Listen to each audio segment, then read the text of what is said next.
A24's new thriller opus is pretty disappointing, but the story it sets out to tell has been pulled off by a handful of much better horror movies in recent years.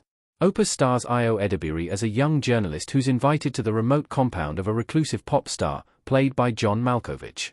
Upon her arrival, she quickly learns that the pop star has a literal cult following and something sinister is afoot.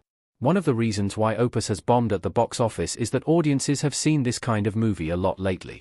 It belongs to a specific subgenre of all is not what it seems, suspense thrillers about an unsuspecting protagonist being lured into a cult and having to figure out a way to escape.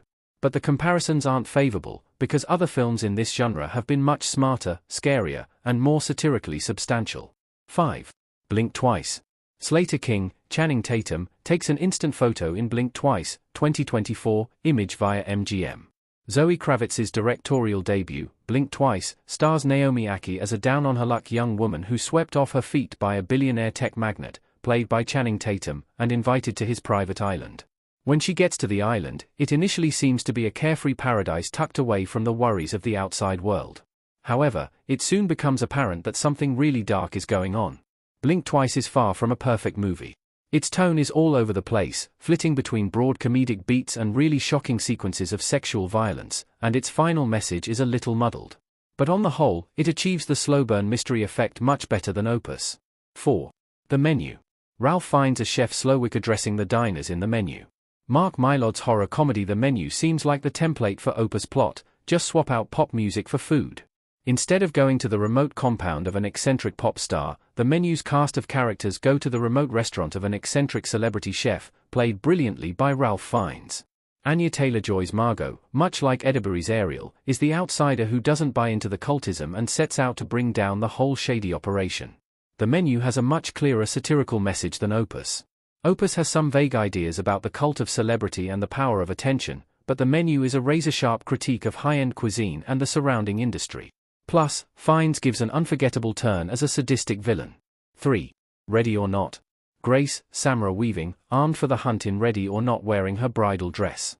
Radio Silence's comedy thriller Ready or Not stars Samara Weaving as a young bride who is ritualistically hunted by her husband's wealthy devil-worshipping family on her wedding night. Like Opus, it's a darkly comic subversion of the final girl trope. But it's much more successful in empowering its protagonist to outsmart her captors and become a badass. Not only is Ready or Not a delightfully diabolical slasher movie that turns the tables on the villains, it's also a surprisingly astute satire of socio-economic disparity. There have been a lot of eat-the-rich satires lately, but they're rarely as much fun as Ready or Not. Weaving gives a star-making turn as a put-upon hero who's easy to root for, and the movie builds to one of the most gruesomely satisfying final scenes in recent horror cinema. 2. Midsommar. Danny Order, Florence Pugh, crying with the commune women in Midsommar. The Levelists' cult in Opus is tame compared to the Haga cult in Midsommar. This Wicker Man-style folk horror epic stars Florence Pugh as a grieving young woman who accompanies her emotionally distant boyfriend to a 9-day midsummer festival in rural Sweden. At first, it's a magical journey, but then, the bodies start piling up. There are some images in Opus that are clearly trying to evoke the shock factor of Midsommar, like puppets made out of rotting rat carcasses and a dying woman stuffed into a beanbag chair. But no other filmmaker is quite as twisted as Ari Aster. Midsommar opens with a murder-suicide and only gets more and more disturbing from there. It features a sledgehammer mercy kill, a couple of bad mushroom trips, and a human corpse splayed out like a blood eagle. 1. Get Out. Chris looking shocked in Get Out. The current trend of social thrillers that led to Opus was initially started by Jordan Peele's debut feature Get Out. Get Out recontextualizes the sexist suburban horror of the Stepford Wives to tackle America's racial tensions. Daniel Kaluuya stars as a black photographer who visits his white girlfriend's parents' predominantly white gated community.